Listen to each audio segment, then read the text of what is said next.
inú wa dùn láti rí mo kí deputy governor mo kí party chairman mo kí gbogbo àwọn honourable mi mo kí àwọn commissioners PDP ò ní bàjẹ́ o ẹgbẹ́ olóríire ní PDP ẹgbẹ́ tí ń sọ olórí burúkú dolóríire ní Ọ̀ṣun Central nǹkan kan ò yọ lọ lọ́dọ̀ tiwa o ẹni tó díje nínú ẹgbẹ́ mi 2019 ní Ọ̀ṣun Central fún senator tó tí ò ní 400 votes tí PDP wá sọ́dọ̀ lórí ilé 2023 tó wá lóun jẹ́ nǹkan èmi ò níbi tó jẹ́ nǹkan sí o kódà kò rí ọmọ ìyá rẹ̀ mú lọ ó wá fẹ́ fi ọlọ́run fi wá a gbọ́ pé wọ́n ti ń fi àwọn ọ̀gá wọ́n ti ń fi 100,000 naira bí àwọn èèyàn wá torí pé wọ́n fẹ́ dìfẹ́ǹtì wọn wá lè jáde wọn lè wálé wọn rí lédè sí pé tó bá fún yín 100,000 wọ́n ní ẹ búra fáwọn mo mọ̀ pé a gbọ́n ju bẹ́ẹ̀ lọ́nú PDP èṣù ò ní mú wa o àwa ti bá wọn ṣe rí ẹlẹ́tàn ni wọ́n wọ́n bá fún yín 100,000 ẹ fi tẹ̀yà 20 million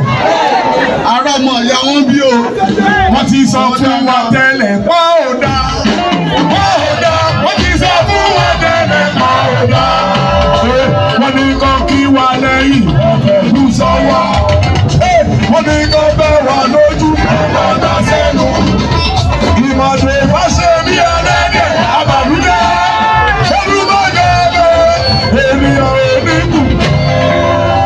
mo ní kí n fi iṣẹ́ gómìnà wa jẹ́rìí gómìnà former governor Oyinlọ́lá wọ́n ló wú àwọn káwọn wà ní láàárọ̀ yìí wọ́n lọ fún meeting zonal meeting PDP ní Èkó wọ́n pè mí lálẹ́ àná wọ́n pè mí láàárọ̀ wọ́n sì ti pè gómìnà wa náà jíjí la wà ní Ọ̀ṣun Central mo fi Ọlọ́run bẹ̀ wá wọ́n ní when the battle gets tough the victory gets sweeter mo fi Ọlọ́run bẹ̀ wá ẹ má jẹ́ kí nǹkan kan mì wá wọ́n ní ẹgbẹ́ PDP wọ́n ní orí ìṣẹ́gun ní ká máa kọ́ ẹ rántí pé 2022 lè jù báyìí lọ a ní sẹ́nétọ̀ a ní rẹ́ẹ̀pù a sì ṣẹ́gun 2022 lágbára Ọlọ́run ìgbàjọ́ òbí di August 8 nírọ̀lẹ́ August 8 2026 ayọ̀lá máa yọ kò sí ìbànújẹ́ fún ọmọ Ọlọ́run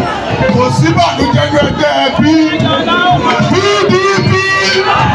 ẹ ṣe mo dúpọ̀ ẹni tó lóhùn bá wá ṣe ẹ̀yà kàlà sáré.